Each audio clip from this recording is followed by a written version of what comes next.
Hey Carbon, how's it going?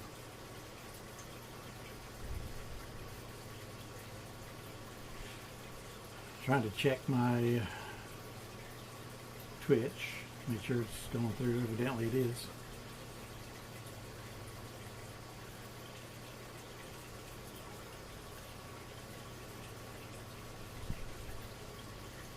There we go.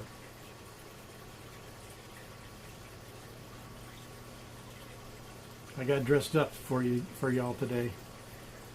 Collared shirt. Hey Raquel, how you doing? No sound?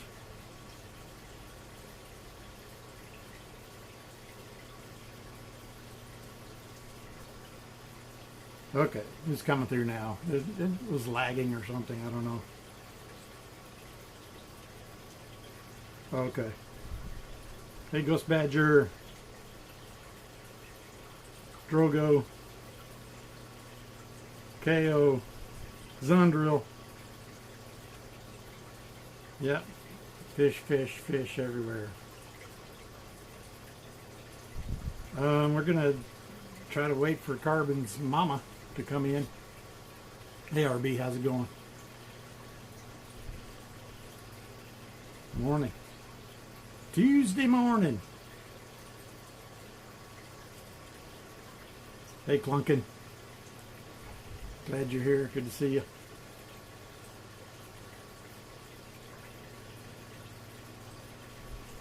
Hey Cuddle Hunter. Yeah, Carbon. We'll just wait. I want to make sure that she's here. Cool day here in Florida. Yeah. It's I think it's like in the 60s right here now in North Texas. It's supposed to warm up though. Y'all getting spring fever yet? I know I am. Hey, there's Mama Carbon. Glad to see you. All right. I was planning on just going through some basic stuff. But first, Mama, if you don't mind me just referring to you as that, I'd like to know what tank or tanks that you have in the classroom.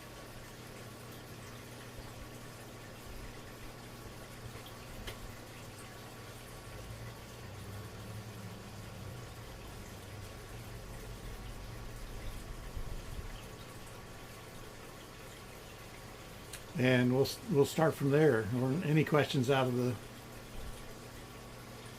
Thanks, Ghost Badger. 25 gallon. Oh, that's a nice size. Freshwater aquarium with 4 fish and a pleco. All right, awesome. Y'all have seen my face enough, I think, so I'm going to switch it to... This is an unveiling of the 40-gallon breeder that I've been working on because it was a mess. And I think I pretty much got it where I want, but I'm going to show you what that looks like right now. So we're going to flip around.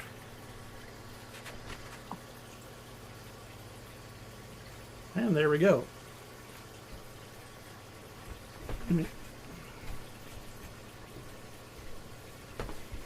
Y'all let me know if you have any problems hearing or anything.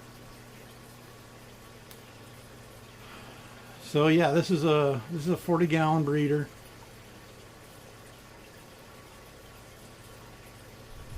Okay, thanks. Yeah, appreciate it, Carbon.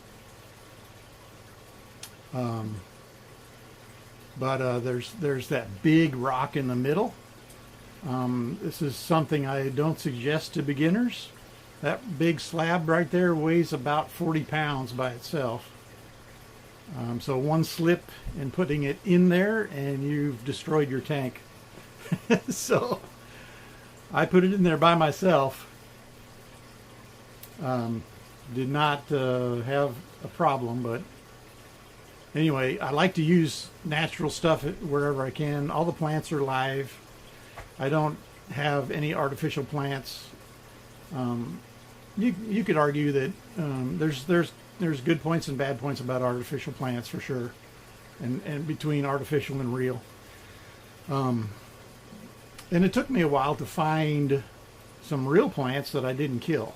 So it's a process. Hey, Regulus.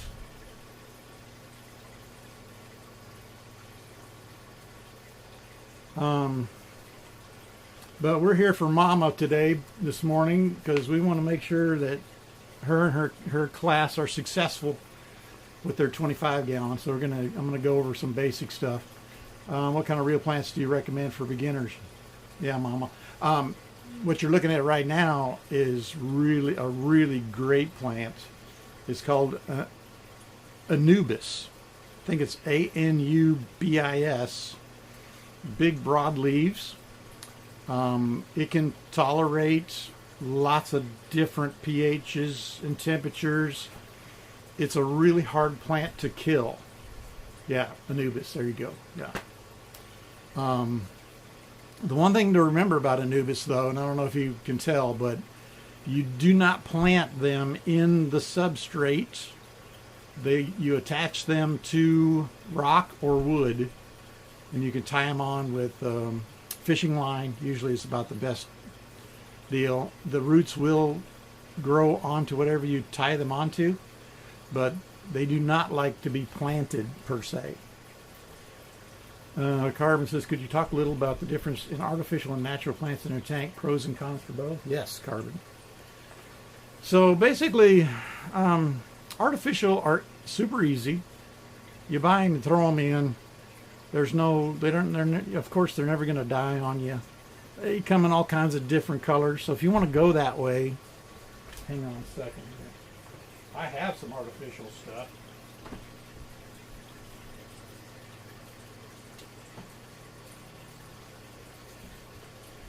But I don't use them. I know the light's bad, but it's green and red. You know, they make them pretty. This one's kind of a all maroon. If you're gonna do artificial, go with something like this. It's actually silk. The leaves are made out of silk, and so they will not cut or hurt the fish. There's some cheap artificial plants out there that actually have sharp edges. So just be mindful of that if you're going artificial. If you take your fingers in the store and feel them, and you don't want sharp edges. So the silk, the ones made with real silk, they're a little more expensive, of course, but that'd be the ones I would choose. And you know, they're going to last forever. But other than that, they don't have really any benefit other than being used easy and lasting forever. So, you know, a real live plant is actually going to help your water chemistry. You know, the nitrogen cycle, I don't know if you know much about the nitrogen cycle, but when fish eat, you feed the fish are going to make waste.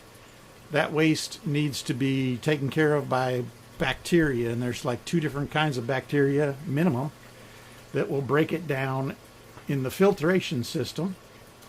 And ultimately, plus fish put out ammonia, and plants, ammonia is fertilizer for live plants. So they will suck that up for you, and it just helps. It just helps your filtration system. And ultimately, when the ammonia is broken down into nitrites, then another bacteria breaks it down into nitrates. And nitrate, there again, you may have heard that is a form of fertilizer as well. But nitrate is is the end result that you end up with in your water column. And if you let it build and don't do water changes, or you don't have live plants to suck it out of the water, then the fish's health will suffer the higher that number goes. So to me, that's where live plants are really valuable, because it's almost like insurance to have that extra plants to suck up the end result. So in my mind, if you have a fully planted, now this is not fully planted, I'm talking like a jungle tank, you probably never have to do a water change. You just literally replace what evaporates. So that to me is a huge advantage, as long as you, like I said, as long as you can find plants that you don't kill. And Anubis is a great one to start with. Also, Java fern, Java, is another really tough plant, and it has long, slender leaves, so it looks different, gives you a different texture. And Java moss is a moss that is really tough. So those are my top three for beginners. And hey, I use them. I have Java fern growing too. Carbon says, when it comes to Anubis, how do you go about attaching them to the rocks or other objects? I heard super glue, but that can't be good for fish. Yeah, Carbon, there's supposedly super glue ultimately is safe for fish, but I'm kind of with you. I don't. Plus, it turns white when you, because for instance, you're going to take the plant out of the water, right? You're going to try to dry off the part that you want to glue to the rock or the wood. Try to make sure they're both dry, and then put your gel glue. Gel works the best if you're going to do it. Put your gel super glue on there and hold them together for a few seconds until you think it's attached. And it's clear to start with, but when you put it back in the tank, it will turn white. So you got to kind of plan on hiding that if you can. But honestly, what I like to do, especially with wood pieces, you probably can't tell, but I literally take them out to my shop in the shed, and I drill a big old hole through the center of them. And I push the Anubis stem and roots down through that hole. And that, a lot of times, that just is enough. And as long as you don't have fish that are going to be messing with it, big fish, the roots will grow and will attach themselves to, like I said, whatever they're on. Now, a rock, you're not being able to do that. So fishing line to me is better than super glue. Just use some fishing line and wrap it around a few times and tie a knot and put it in there. The fishing line practically becomes invisible.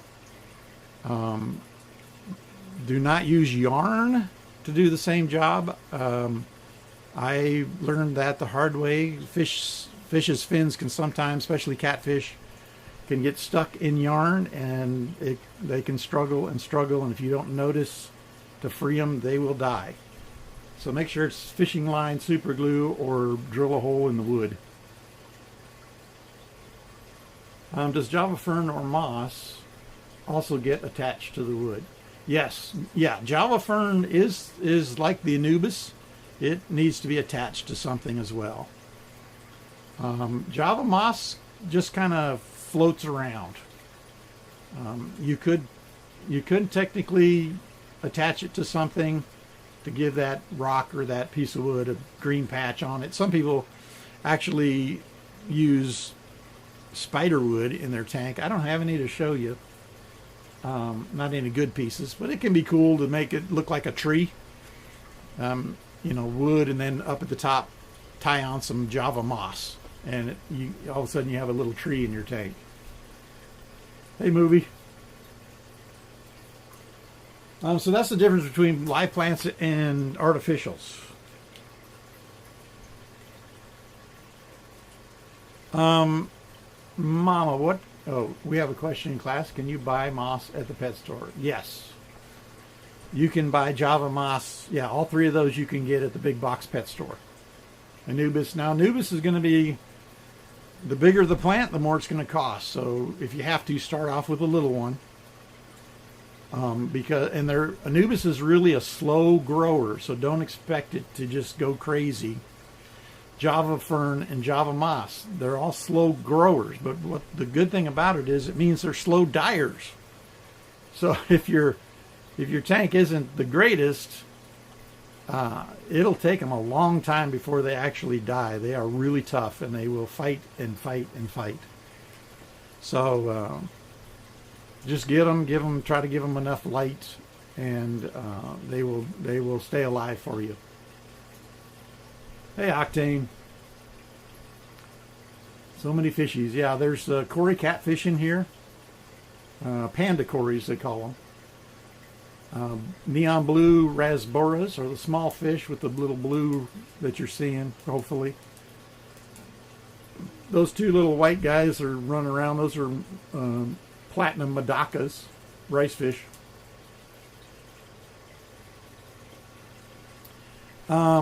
Yeah, Carbon says, when you buy these plants at the store, what should you watch out for? Buyer beware. Yeah, exactly. It's going to sound funny, but if you don't have any snails in your tank and you don't want any snails, anytime you buy a plant from anybody, I don't care who it is, there could be snail eggs on the plant that you can't see. So always quarantine everything you buy. I know it's extra work, and honestly, you set up a small tank for quarantine or a bucket with an air pump and air stone, and just, I know it's hard to do, but with plants, snail eggs can take a week or two before they'll hatch. So you might want to leave the plants. If you don't care, it's fine. But if you really do care, and you don't want pest snails, then you should quarantine them for 2 to 4 weeks in a separate holding tank. That'll give the little snails time to hatch. They won't reproduce because they're not old enough. So, and you'll find them on they'll be crawling around, and you can do what you want with them at that point.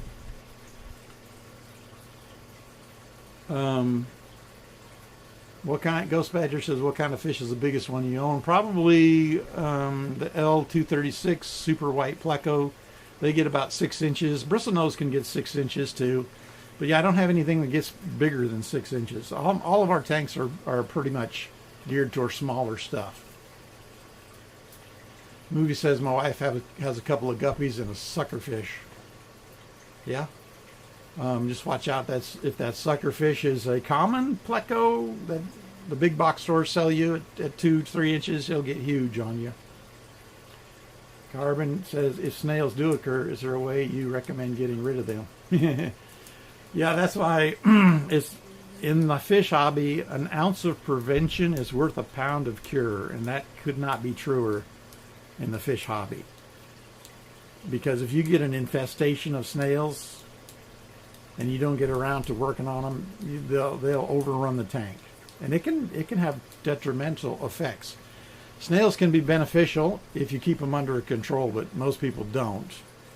And by under control, I mean you don't overfeed your tank. It's so easy to overfeed your tank. The snails love that, and they go crazy, and they make billions of babies. So once you get them, they're hard to get rid of. So try not to get them if you don't want them. But what I did is I got some assassin snails, and it's still a snail, but they don't reproduce very fast at all. And their job, quite literally, is the reason why they're named assassin, because they will go around and kill the other snails. But if your stomach's not up for that, then you're going to physically, manually get rid of them yourself. And a way to do that is don't feed the tank for a little while and drop in a slice of zucchini or cucumber right at the front of the glass.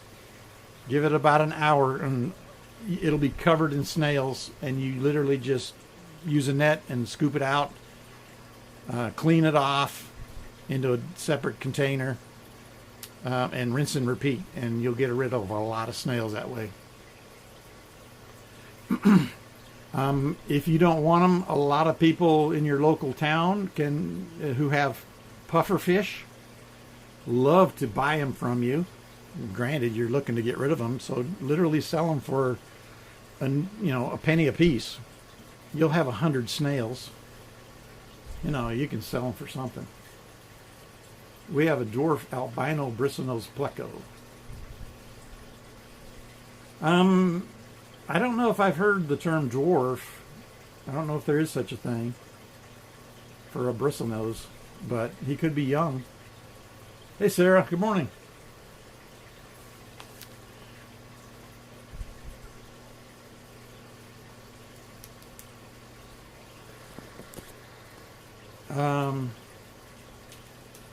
Send me a photo, Mama. Maybe Papa can identify. Oh yeah.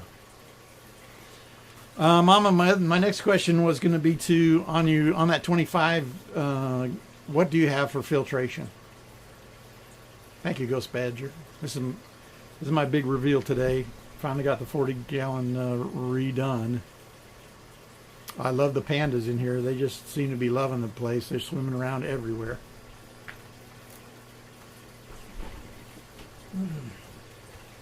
What kind of, we had a Fluval and changed it. So are you talking about a hang on the back or a canister filter? Thanks, Ghost Badger. Yeah, that's what's the appeal of tanks, fish tanks. I just uploaded a video that I shot last night. I guess you could call it ASMR of this tank.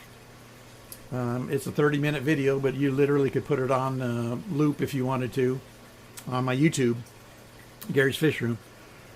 And it's just this, them watching them swim around and no talking. Hang on the back, Fluval hang on the back. Yeah, a Fluval hang on the back is really good. It's a really good filter. The only thing, thank you, Carbon. I don't use hang on the backs, although I've got one running and you probably could hear it if I was quiet long enough.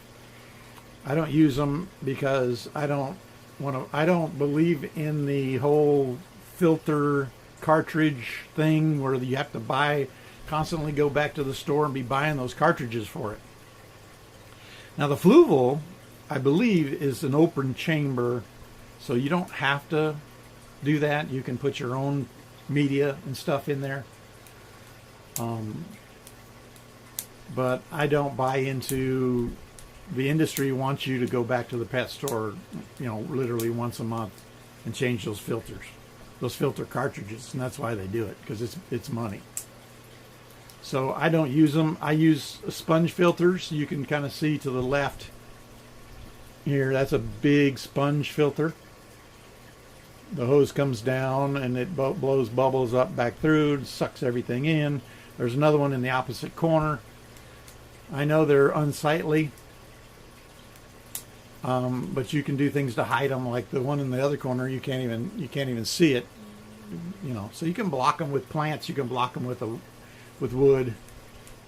But they are. You just literally clean the sponge when it needs it, and you don't have to buy any repeat cartridges because it's a totally different way of doing it.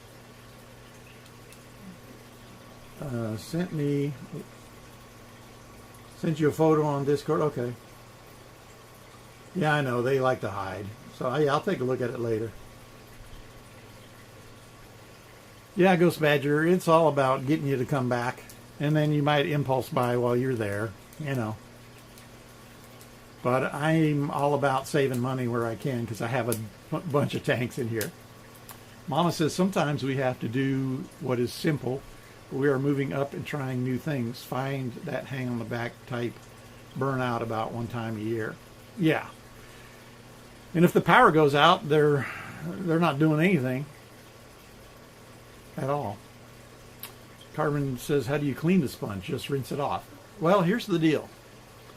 The sponge, like any filter, even hang on the backs or canister filters, it's the most vital piece of equipment that you have in the tank because it harbors probably 90% of the beneficial bacteria, and you don't want to lose that or kill it. And that's where people get into trouble is they think it's time to clean the tank, and they'll literally clean everything spotless, and they'll rip their filter apart and put brand new cartridges in it, clean the filter at the sink. You've just killed your nitrogen cycle. And your tank is going to have to reset, and that can be tough, and you'll start losing fish, so you never want to do that. And what I do is I run 2 filters in every tank, 2 sponge filters, and that way when it's time for me to clean, I clean one only. And I do take it to the sink and run hot tap water through it and thoroughly clean it. And I know good and well that I'm killing the bacteria, but it doesn't matter because I still haven't touched the other sponge, and that other sponge can take care of the whole tank. So these sponges especially are rated at 60 gallons each. So I got 120, in theory, I got 120 gallons of filtration going on in this 40 breeder, this 40 gallon. So me running, and then I put the clean one back in and crank it back up. Well, it's going to take time for bacteria to build back into that filter. So next time you do a water change, could be a month later, you go ahead and clean the other one. So that's why alternating, yes, exactly, alternating cleaning.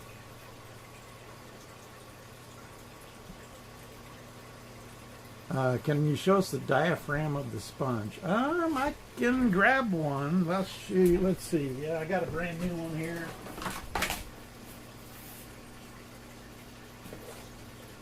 Give me a second.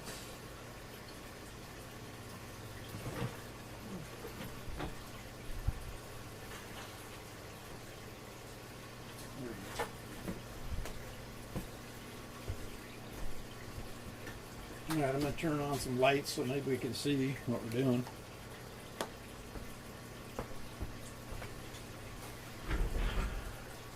All right, so this is basically the sponge filter that's in this tank. It's a good sized one. In my 20 gallons, I have the same thing, but it's way smaller. And we can look at those in a minute. But basically, the airline comes down in, the bubbles are forced all the way down, and then they go back up, and basically the water is pulled into the sponge, and it holds all the bacteria, it holds all the fish poo that the bacteria feeds off of. And you'll know when it gets time, it's just going to start looking mucky. And they're very simple. The base comes off. The top comes off. And then this is literally the sponge itself, and this is what you can take to the sink and just work it over until the water that comes out is nothing but clear, and then you just put it back together. Now, if you only have one sponge filter, you don't have to kill the bacteria. What you do as part of your water change first is you drain off in a 5-gallon bucket. Drain off 5 gallons of that water that you're going to just probably toss or put on your house plants anyway. And then you squeeze out the sponge in the old tank water. And that'll still clean it pretty good, and you don't kill your bacteria. You could even do it, twice. Depends on how big your tank is, how much of a water change you want to do. But yeah, if you don't want to kill your bacteria, then just clean the sponge in a bucket of tank water, because there's no chlorine in there. That chlorine is what, in the tap water, is what kills the bacteria. And that's what it's supposed to do, so we can drink it. But yeah, I like to do the 2-sponge method so that I don't have to, I can really get it thoroughly clean, in other words, yeah.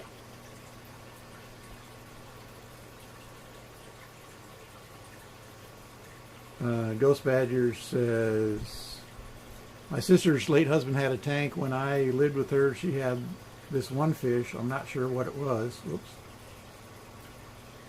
You almost would never see it, and it constantly would be hiding in his little cave. Yeah, probably a pleco or a catfish.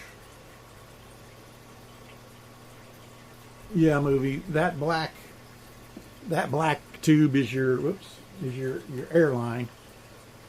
And now with sponge filters, you got to have an air pump that pumps the air. So that's your most cheap. The sponges themselves are usually really cheap, but your air pump is where you're going to spend the money. But it's still way cheaper than buying a hang-on-the-back filter. Way cheaper. And there's less to go wrong with it. Sometimes hang-on-the-back filters, if something goes wrong and they get clogged and you're not around, they can start pouring water out on the, out of the tank. So there's always that danger.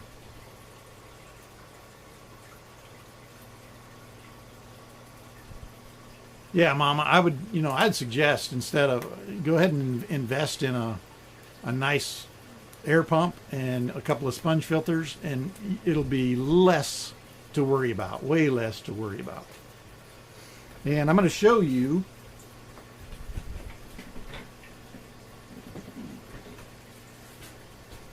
now. You don't have to get this pump. I'm not making money off of it. I don't have anything like that going, but this air pump, we've gone through a lot of air pumps, and our power used to go out a lot.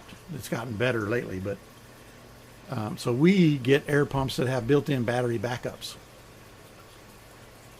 And I've gone through 2 or 3 different brands, and we finally settled on this brand, and I love these pumps. Now, this this air pump, it's got dual outlets, and it can push a amazing volume of air. But it's big. You can see it's a good size air pump, probably biggest one I've ever had. But if you're interested in this guy, it's got a built-in battery backup. So basically, if the power goes out, and that's why I use them, it's made by Pond Force. You can see my head in the reflection there. Pond Force. And you can get them on Amazon. They're on sale right now. I think the last I knew for $39.95. It sounds like a lot, but when you consider what this thing can do, I'm not kidding. We last time our power went out a couple months ago, it was out for 15 hours, and these things kept all the sponges going in all of our tanks. Only at hour 12 did some of them start to finally run out. But these things work. I love them. And it's big. I mean, you could put it, if you had a cabinet above the tank, you could put it up in the cabinet and run your little airline hose, sneak your hose down to the tank. If you're going to put it equal with the tank or level with the tank, be sure to use your valves, your little valves that prevent water from siphoning back out, and then you'll be fine. But anyway, if you're interested, that is the one pump I would highly recommend.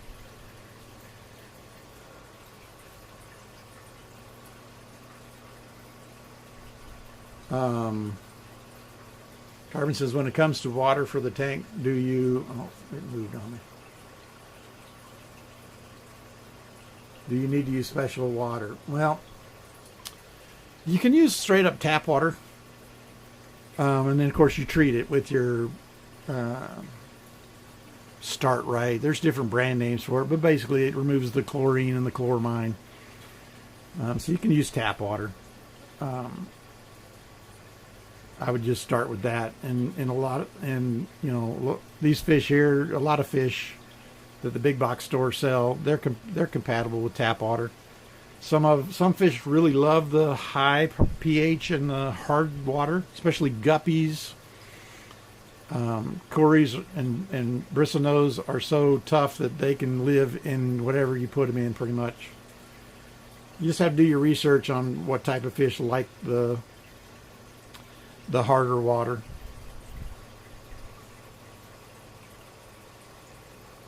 Mama said ours clogged and had to take it apart. The tank was a mess. Yeah. So yeah, I think you'll find sponge filters way easier to deal with. Movie said we had a giant sucker fish that was so big for our tank and knocked himself out of the tank, and he lived. Just cleaned him off, dog and put him back in. Yeah, they're tough. Plecos are tough. What's the name of that one? Were you talking about the air pump? It's called Pond Force. PONDFORSE. And you can find them on Amazon. But I love them. Let me back up here. Pond Force, yeah. You ever have to do partial water change? Our water turns yellow. Yes. The yellow might be, I don't know if you have wood in the tank. That might be tannins, leaching from wood. Or if you have leaf debris in there, leaves. You know how in the fall when the leaves are sitting in a bucket outside, it'll turn the water yellow. And that's tannins. It's really nothing. The fish actually like it. It's antibacterial, antifungal.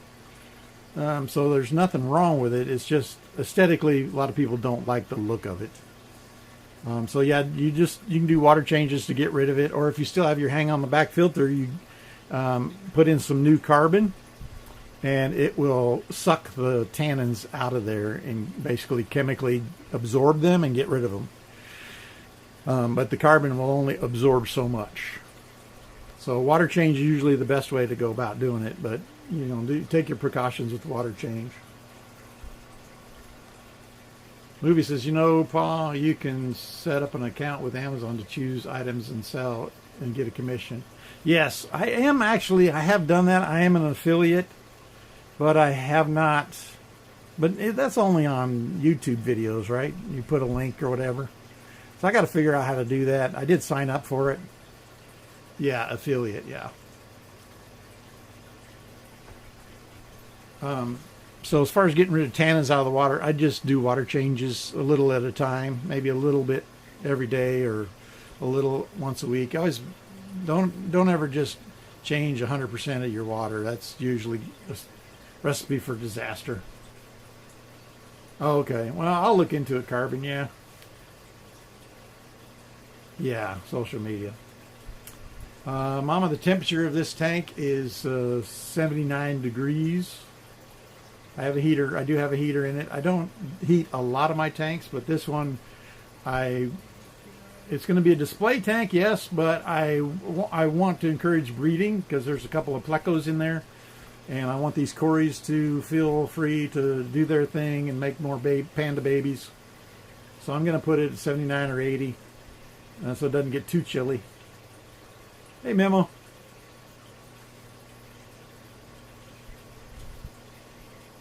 Yeah, Ghost Badger. Badger. What's wrong with my mouth?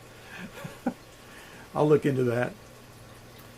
What's a good temp range for a tank? Usually room temperature is fine or a little warmer. 78 degrees is recommended for most tropical fish. If you ever had a big tank and you had goldfish, they are a cold water fish. They like it chilly. But I don't recommend goldfish for anybody unless you've got a big tank. Thanks, Memo. Yeah, this is my big reveal of this 40-gallon. I recently redid it because it was neglected for a while, and it's pretty much all natural rocks, Oklahoma flagstone and some Gray River rocks and sand up front for the cories to dig around in. They like to dig around in sand. And some Mopani, it's called Mopani driftwood. You can get that at the big box stores. Thank you, Ghost Badger. But that's air pumps and filtration. I was going to give Mama a little tip that I think could save her a giant headache. Smell. Does your tank smell? Sometimes, if a tank is not balanced, it can get kind of stinky. And nobody wants that. Nobody wants that.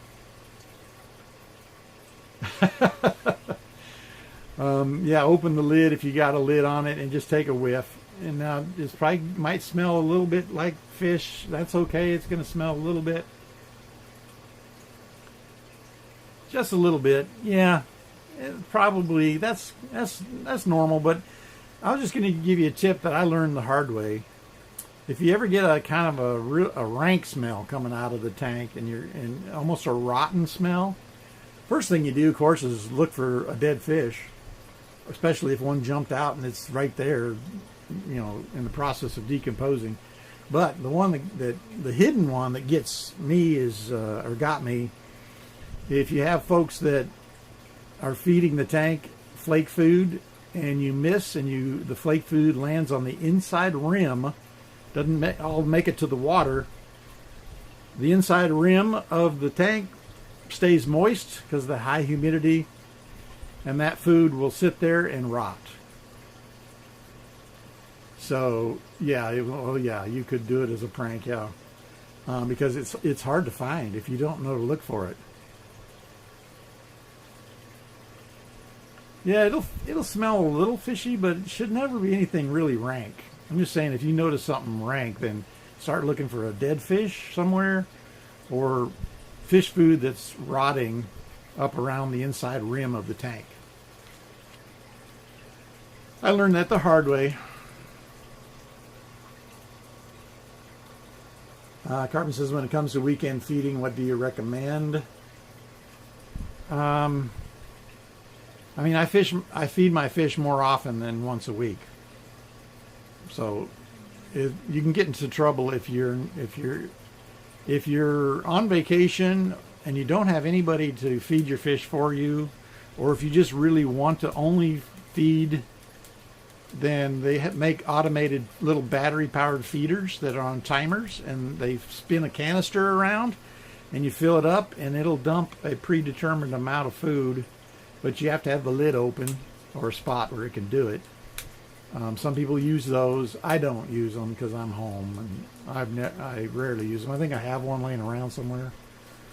But and plus too, remember, if you're going on vacation for just a week, you feed your fish really good the day you leave, they'll be fine.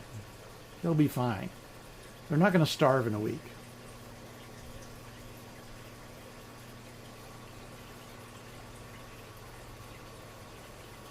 Yeah, it'll form a mold on the edge. Yeah, you kind of have to watch that. Moldy fish food, yeah. How often should you be feeding? Thought it was daily. Yeah, I mean, I pretty much do daily. And you get to know your fish and how much they'll eat in one day. You just don't want there to be leftovers the next time around. If there's leftovers, don't feed them. And just kind of mentally make a note. Well, I'll give them a little less this next time. Wait, you feed your fish once a week? Maybe we're feeding ours too often. No. I think somebody was saying they might want to do it once a week. I do it every day. Plus, it's fun interaction for everybody. That's why you have a fish tank, because you want to interact with it, and that's about the only way you can interact with it, other than cleaning and water changes, is to get to feed the fish. And just like now, that's why I put the food in here today, so that I can make these catfish come out and we get to watch them. Although they do anyway, but yeah, Mama says we feed ours twice a day. Maybe that's too much. It could be. It depends. If you see a lot of leftover food, you just keep an eye on it. Papa, are there any fish foods you recommend? Well, yeah, I mean, I use Repashy, but most people can't use it because it's extra work and it's expensive on small scale. On large scale, it actually saves us money because we have so many tanks. So,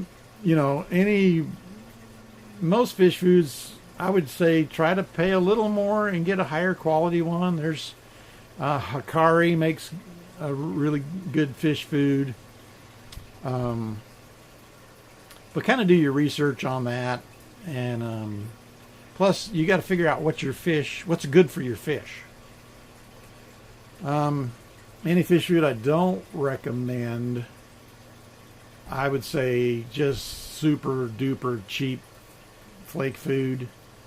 Don't cheap out. I mean, I've done it in the past myself, but I've also literally found there's some flake foods that the fish won't even eat. So you may think you're saving money, and hey, this big one's only $5, but the other one comparable to it is 10. But if they don't eat the $5 one, then you're wasting your money anyway. So kind of go with what you already know that they'll eat, and if they're healthy and they're doing good, and just stick with it. There's a lot of different fish foods out there for sure. Ghost Badger says, you have a favorite fish? Yeah, probably my L236 Super White is was my ultimate dream fish, and Mama Faye was kind enough on one of our wedding anniversaries about 10 years ago to buy a small group of them for me with her own money because she knew I was in love with them. And yeah, I've been trying to breed them ever since, and they are breeding for me, so I'm ecstatic about that. And the zebras, the L046, she fell in love with, so she got some of those about 10 years ago with their own money, and we're breeding those as well. They're a high dollar pleco that a lot of people can't afford. But my goal ultimately is to breed enough of them that I can bring the price down, and so more people can enjoy them. And so far the plan's working. It's just a slow go.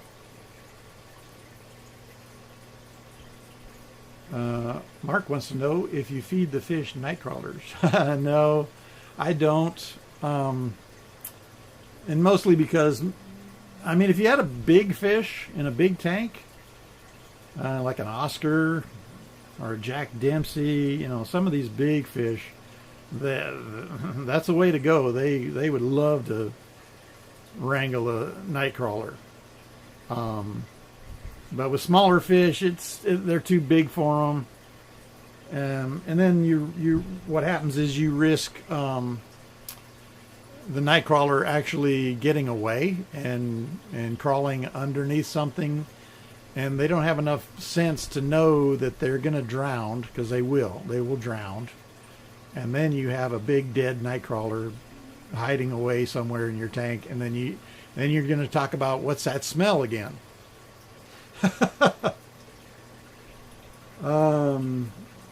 Carvin says, can you show us those, Papa? Show us the 236s, the super whites, or the zebras. Do you have a tank? Yeah, the super whites. Okay.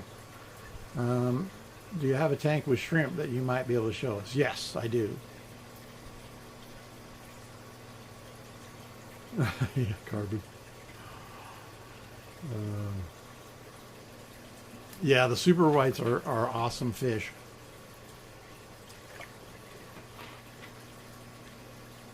Yeah.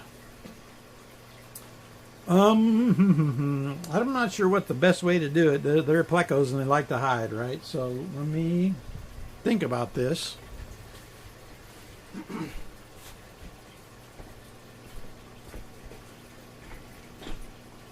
And I'm going to, hang on, we're going for a ride here. I'm going to show you, you want to see some shrimpies. I need a better stand. This stand is not ideal. There's some Bloody Marys in there.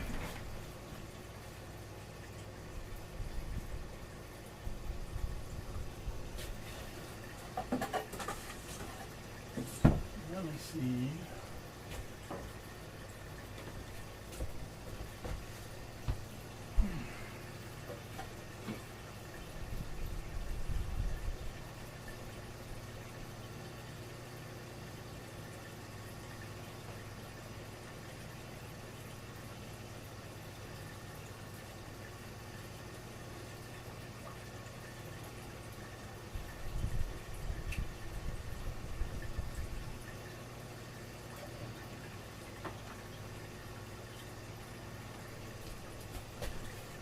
Y'all talk amongst yourselves.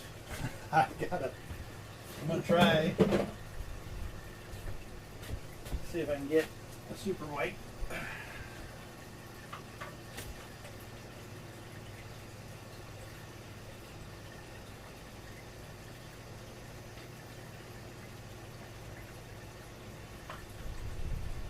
This might work, this might not work.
Well, I tell you what, we're gonna have to plan on doing that another time.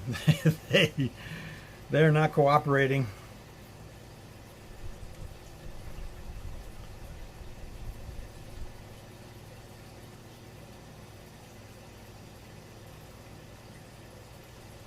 Uh, oh, Mama, no, those white ones are snow white bristlenose. They're the longfin version. Um, yeah, sorry. Yeah, I don't like chasing them around too much. I'll plan for it and we'll get it worked out. But plecos are a pain. They like to hide and it's hard to get them to come out. You know, I have people that tell me all the time, why should I spend money on an expensive fish that I'm never going to see?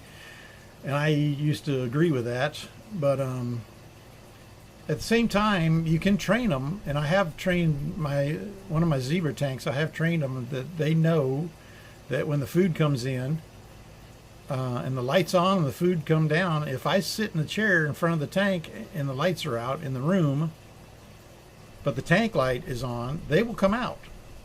They've just learned. So you can do it to where you can enjoy them. And it does make it that much more special when you see them, because you literally stop in your tracks and when you're going past the tank and you're like, oh, look. So, but yeah, these are just snow white bristlenose. It's a relatively new color. Only been out available for about the last 5 years or so.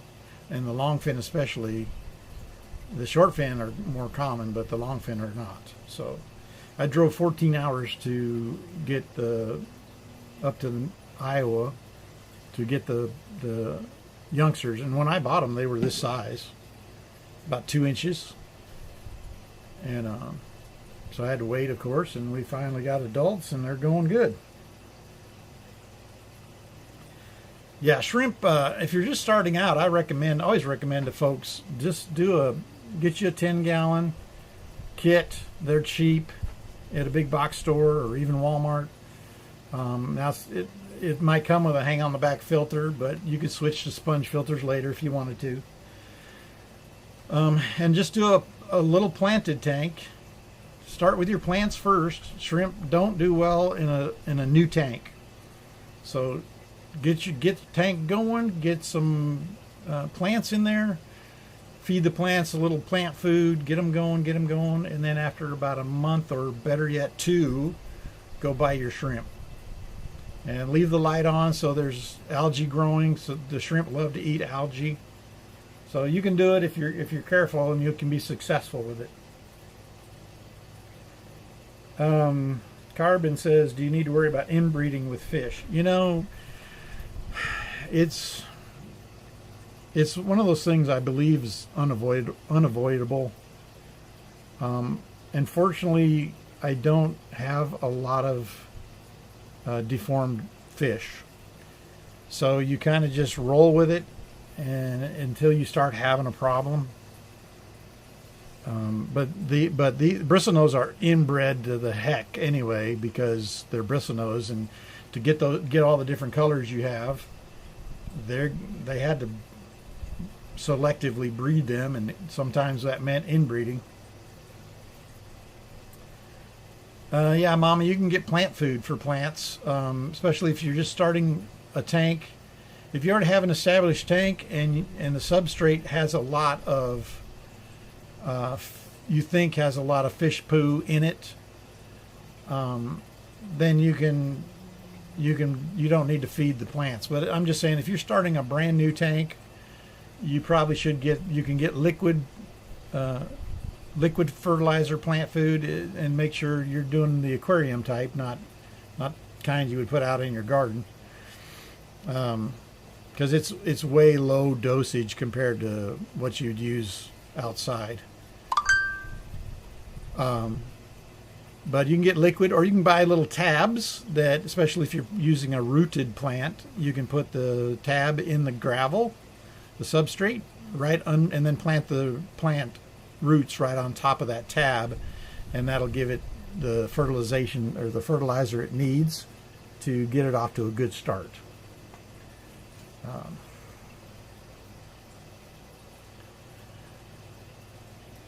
but this tank next door is super red pleco, bristlenose plecos.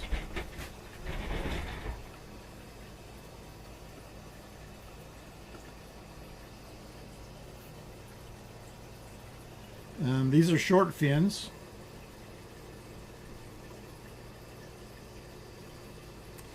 No, Mama, you don't have to continually feed them. I'm just saying to start them off. If you're starting them off, you would want to help them out. But once your tank is established, the fish poo is going to take care of it for you.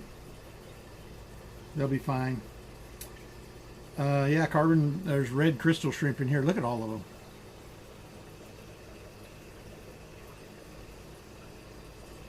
There's a bunch of them in here. And there's Big Mike in the back. We can get Junior out of the way here. Big Mike with his bristles. Bertha's currently hiding. I guess she had her fill, and now she's decided to chill.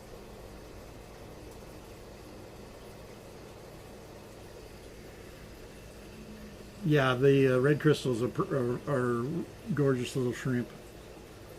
They like low pH though.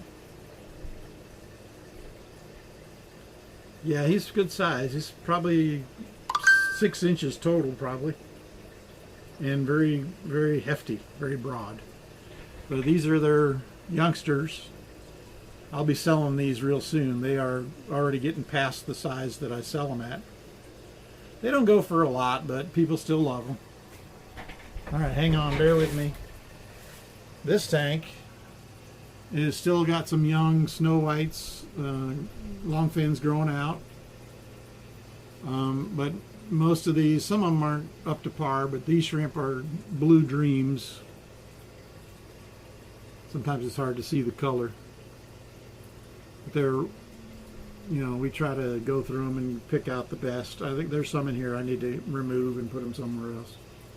But we have red and we have blue, and then we have the red crystals.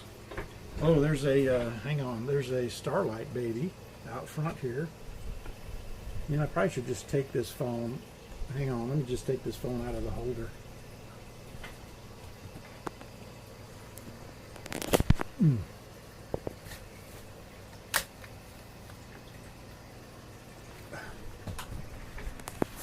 All right, so we're gonna sneak up on this little guy. That is called that's still a bristlenose, believe it or not, but that's how they come in the wild. Man has not messed with them yet. They're called a starlight, and I'm assuming because they're black body with lots of little specks on them, like a night sky, and they have the white edging. They're a gorgeous little bristlenose. Mama Big Mike is a super red, short fin super red.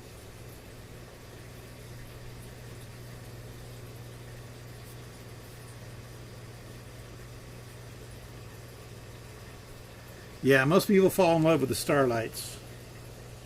Oh, there's the food.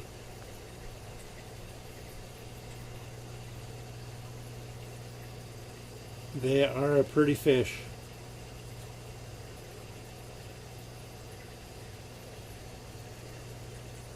They're not easy to breed though, so that's been a challenge for me, but hey, challenge accepted.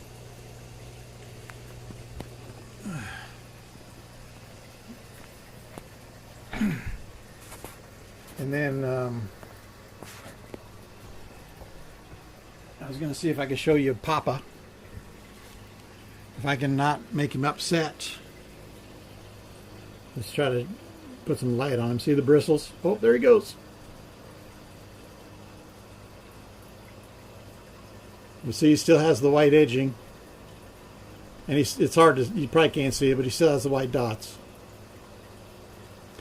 Yeah, they get decent size, at least 5 inches. He's an impressive specimen. He's beautiful. And he even gets a blue hue on his tail in between the fins.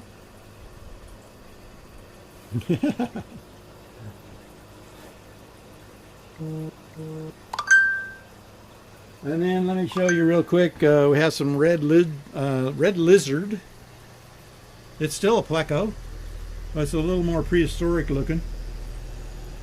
It's called a red lizard whiptail catfish. So I'm trying to breed these. I have not bred them yet, so that's one of the things I'm working on. Yeah, they're not for everybody. And then this tank down here is just a whole bunch more long fin snow whites and the red crystals. They're all growing up, and the red crystals are reproducing.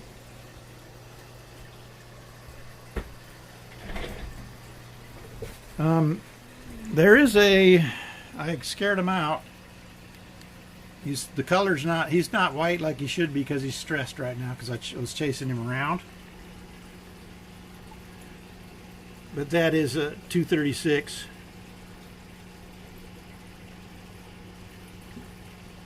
Yeah, he's not happy. But he'll be fine. It's probably actually a female.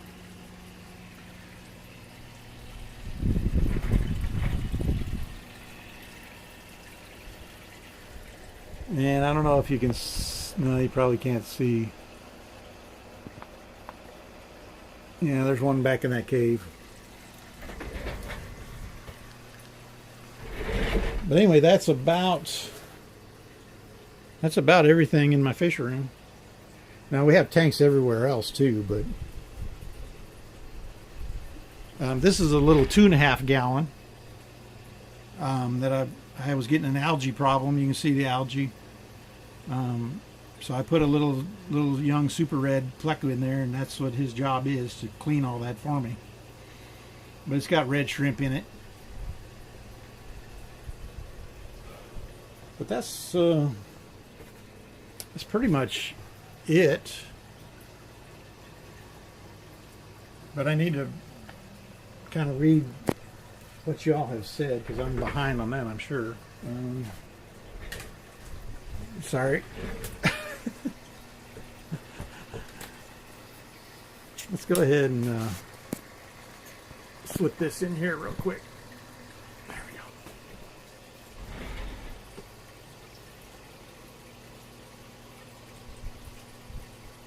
we go. Okay. Let me see if I can catch up here.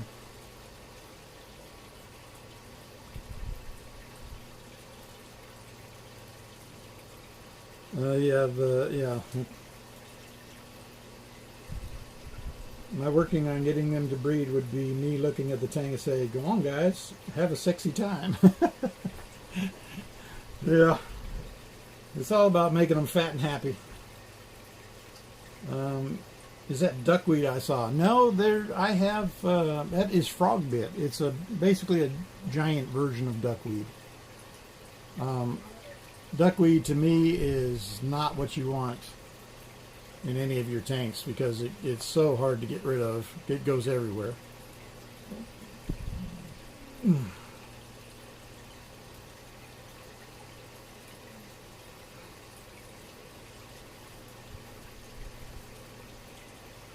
What are your biggest expenses with this setup?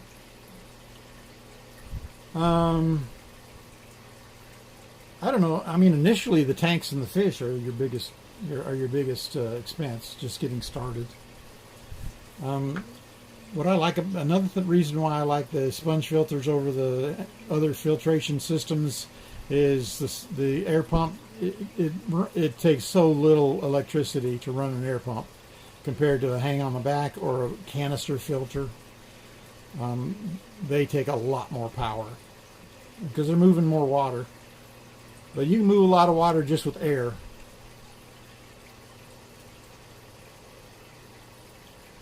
What are the advantages of frogbit? I don't know. I'm debating on whether I'm going to even keep the frogbit. At first I was, but it seems like if it covers the top of the tank, which it will, then it's going to block the light from other plants. So you don't really want that happening. But if you had a situation where you don't have any other plants and you want the top to be covered, some people have fish that like to jump a lot, and so you can literally, if you don't have a lid for the tank, you can literally use the frog bit as a lid. The fish won't try to jump. But I don't have that situation. I have lids for everything. And I don't like the fact that it grows like a weed and it blocks the light from the other plants. A little weed be gone to clear that right up. Yeah.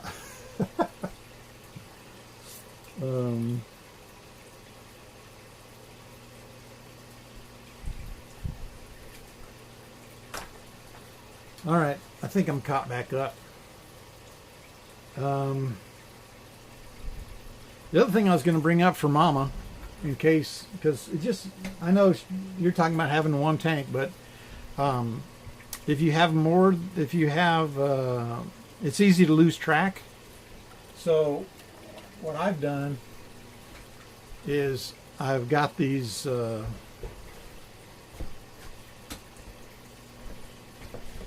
I don't know if I stole this from somebody, probably, but you can get these on Amazon too. There are acrylic paint marker, and they come in all kinds of different colors, and you push that little thing down and the liquid comes down the tip, and you can literally write on the fish tank. Now I usually do it up in a corner, but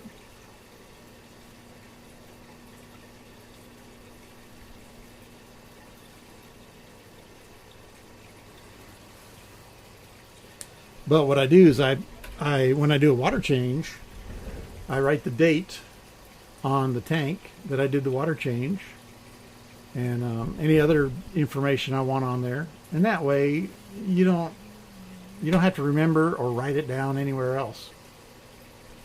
But yeah, it's called acrylic, and what I do is I bought the pack that has all kinds of different colors, so because I have a lot of tanks, so I color code it. This month is purple, next month could be yellow, so I can, at a glance, I can look at any tank that I'm thinking about messing with, and I know immediately, well, how long has it been, and I get the information right there. And here's the deal: you can use other stuff, but with tanks and you're messing with them, a drip comes down, and all of a sudden the stuff is running, or it ruins it. This stuff, it doesn't matter. See?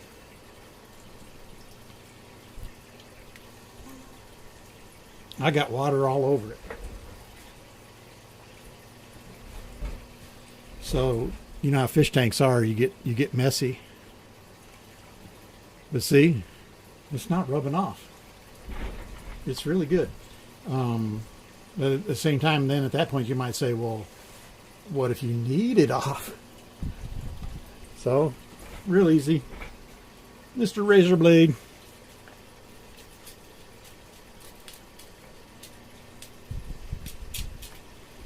It's gone.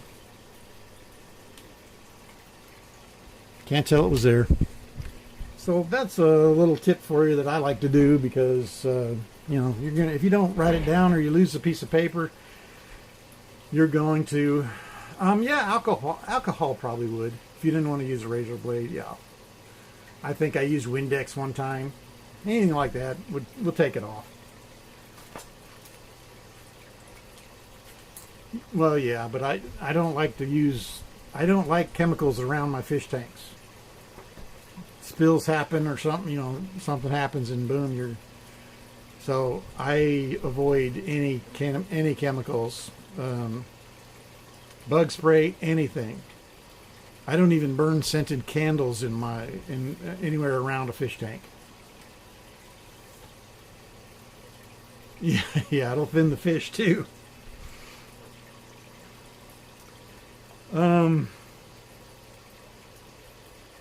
One other thing I wanted to cover for Mama is the substrate, the gravel that you use. Yeah, I understand that. There is such a thing as substrate that's called active, and then there's substrate that's inert. which means it does not affect the water chemistry. Active substrates do affect the water chemistry. I'm guessing right now you probably just have some regular old gravel in there that you got from the pet store. It's going to be inert, and that's fine. In some ways, it might be better, especially if you're still learning.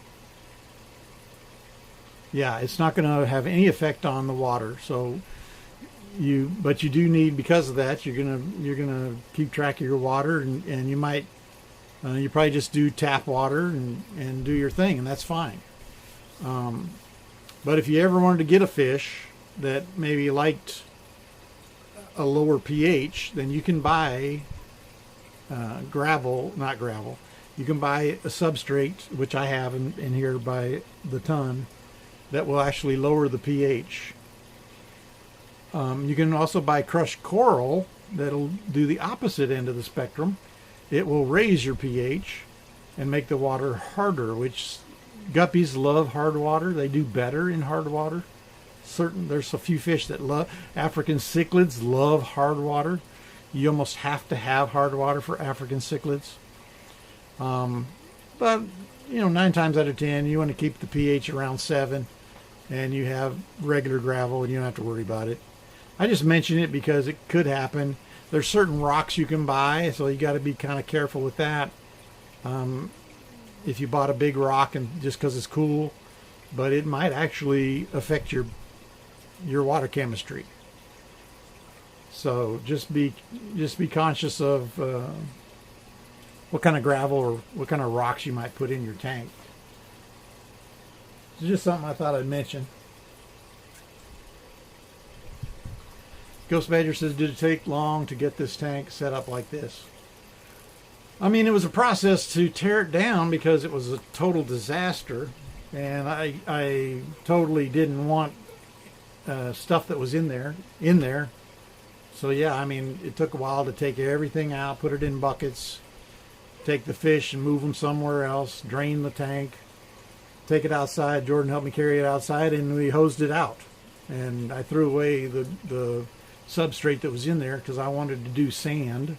I hadn't done sand in a long time, so I got brand new sand, and then I scrubbed some rocks and put them in here, and got some plants from other tanks. So yeah, it's a process.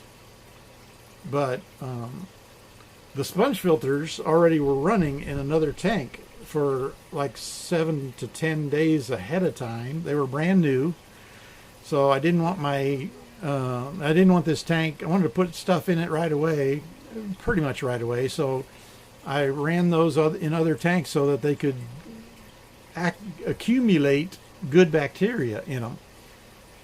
And then that way, when I dropped them in this new tank, I had new water, but I had sponges that are already ready to go, and I could immediately start putting fish in. So that it really comes in handy if you have other tanks that you can do that with. You don't have to wait through the whole cycle if it's only one tank in the house. Yep, they like that's the Rapashi gel food. They love to chew on it.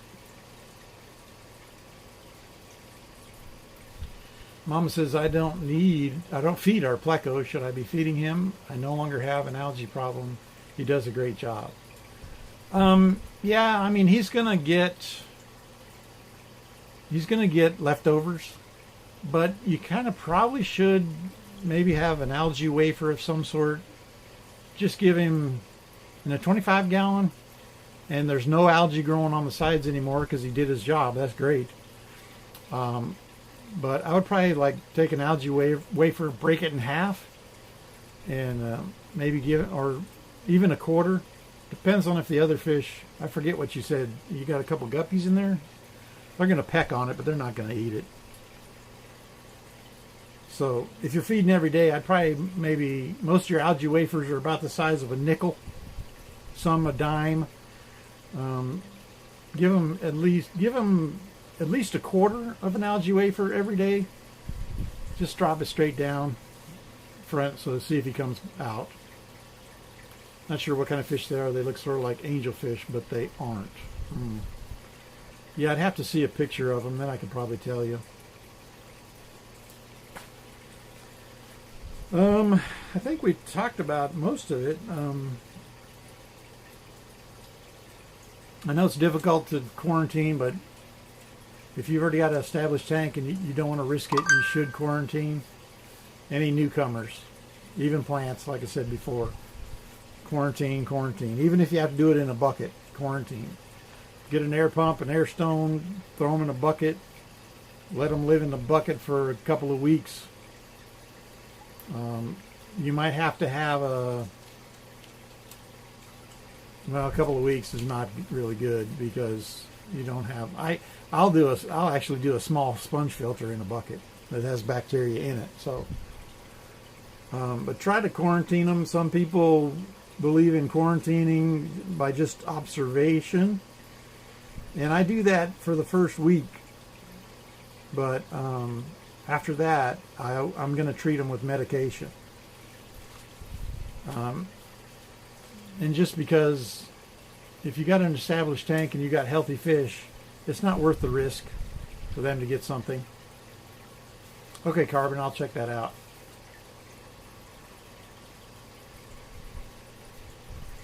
Oh, thanks. But yeah, it's tough. But if you can't quarantine and you just want to throw them right into the tank, be sure to acclimate properly, and that means float the fish bag just like the big box store tells you to do. That's one thing they do right. 15 to 30 minutes floating in your tank. But then what I do recommend is don't put their water in your tank.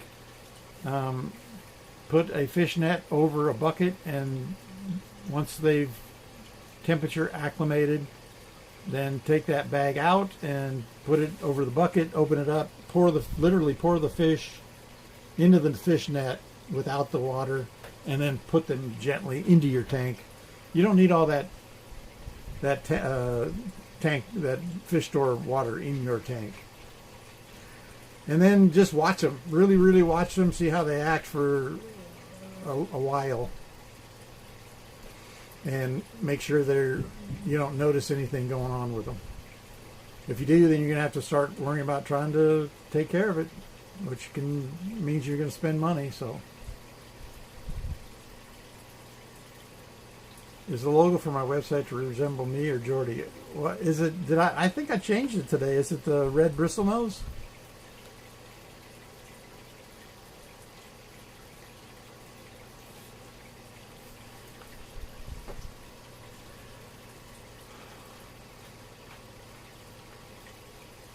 Yeah, I think the zebra's on there. The banner's the zebra. Not sure.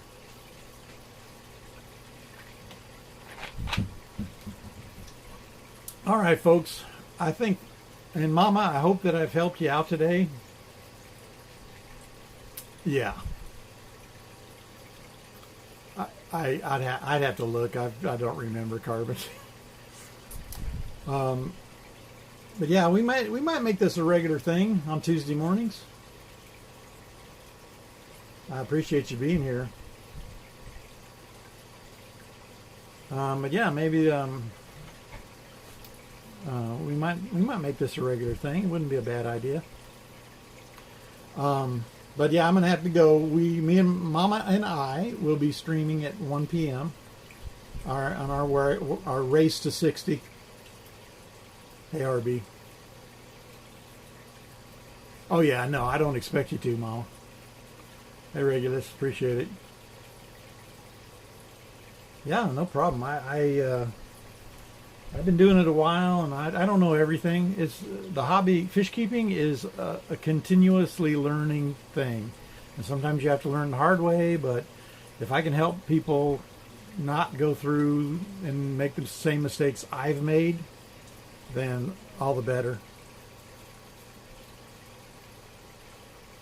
Yeah, no problem. Tell them they're welcome. I was really looking forward to this, and I hope that in some small way that everybody has enjoyed it and maybe learned a couple things. Oh, the servers still might have. Okay, well, we'll when they come up, we'll get on. But I need time to go eat some lunch. Yeah, thanks. I appreciate it, Mama. And all right, but y'all check out my YouTube if you get a chance. Sign up over there, Gary's Fish Room, and of course here on Twitch. Yeah, I appreciate it, Memo. And we'll see who we see later. And if not, I hope everybody has an awesome rest of your day. Y'all take care.